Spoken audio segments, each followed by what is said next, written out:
सुस्वागतम.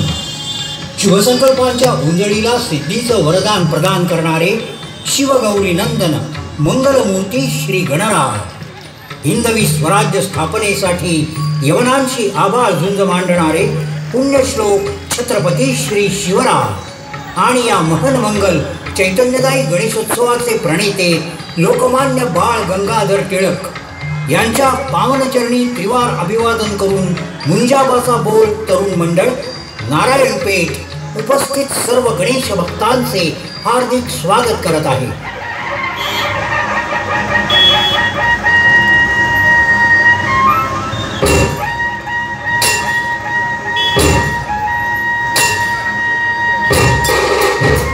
मंडळ यंदा 51व्या वर्षात यशस्वी पदार्पण करत आहे.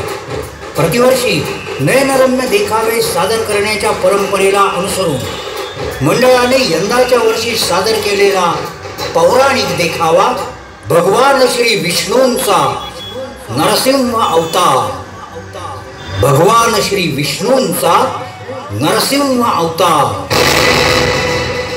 अन्याय, दुराचार आणि विध्वंस यामुळे ग्रासलेल्या पृथ्वीनं कळवळून आक्रोश केल्यामुळे प्रत्यक्ष श्री नारायणांनी वराह अवतार धारण करून उन्मत्त झालेल्या राक्षसराज हिरण्याक्षाचा वध केला आणि त्यामुळे त्याचा भाऊ हिरण्यकश्यपू प्रचंड संतापला. हिरण्यकश्यपूनं देवाधिदेव महादेवांची उग्र तपश्चर्या आरंभली.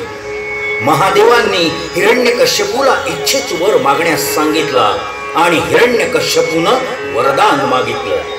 हे त्रिशूल डमरूधारी भोलेनाथा, मला मृत्यू ना देवांच्या हातून यावा ना दानवांच्या, ना मानवाच्या हातून ना जनावराच्या, ना रात्री यावा ना दिवसा, ना शस्त्रानं यावा ना अस्त्रानं, ना आत यावा ना बाहेर.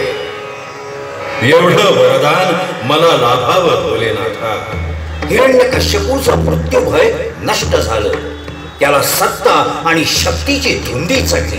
भगवान विष्णूंची असलेल्या वैराची आग मात्र त्याच्या मस्तकात धुमसत होती. अशा कमालीच्या नारायण द्वेष्टा हिरण्यकश्यपूच्या स्वगृही त्याचा प्रत्यक्ष वंश असलेल्या प्रल्हादानं त्याचा हुकूम पायदळी तुडवला. प्रल्हाद नारायणाच्या नामस्मरणात अखंड दंग असे.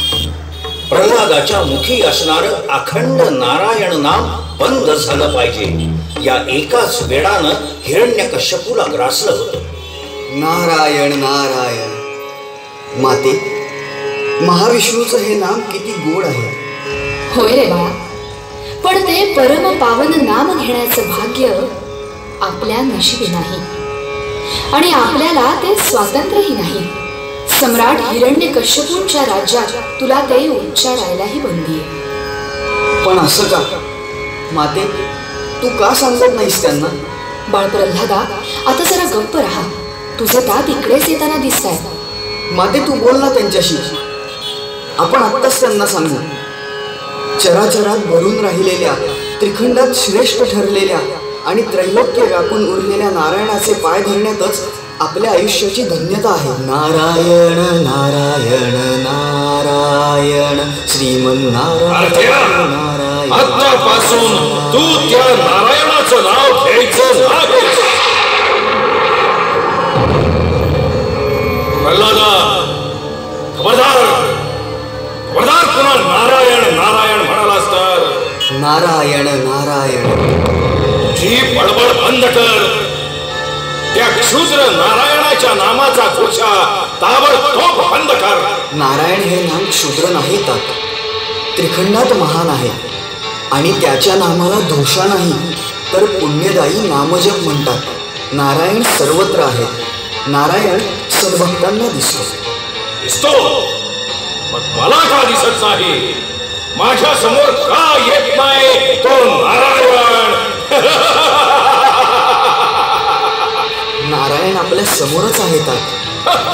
तर मग या अचेतन दगडी खांबात सुद्धा असेल तुझा तो नारायण? असेल नव्हेतात, तो आहेच. या दगडी खांबातही त्यांचं वास्तव्य आहे. प्रल्हादा, इतका मस्त बालपणा, तर मग आता दाखवतोच खांबात बसलेल्या तुझ्या नारायणाला या महापराक्रमी हिरण्यकश्यपूच्या गदेचा पराक्रम.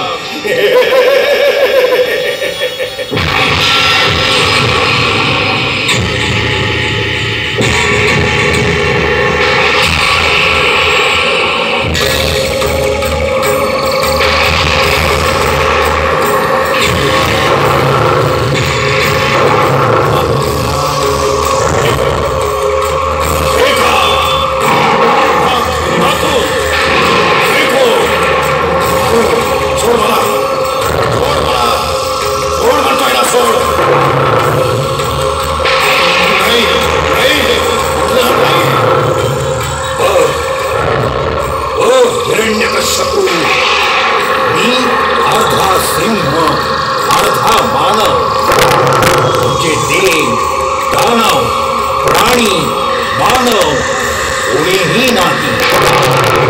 ही तिन्ही सांजेची वेळ, ना रात्र ना दिवस, हा अंधकार म्हणजे आत नाही आणि बाहेरही नाही. ही माझी तीक्ष्ण नख, शस्त्रही नाही आणि अस्त्रही नाही. हीच नख आता तुझ्या पोटात खुपसून तुझा कोथळा बाहेर काढण्यासाठी समर्थ आहे. खवळलेल्या नरसिंहानं हिरण्यकश्यपूचं पोट आपल्या तीक्ष्ण नखांनी टराटरा फाडलं. त्याच्या दुष्ट रक्ताची कारंजी उसळली. सुटकेसाठी तडफडत आकांत करत वेदनांनी तडमडत अखेर नरसिंहाच्या मांडीवर हिरण्यकश्यपूनं शेवटची मर्मभेदी किंकाळी फोडली.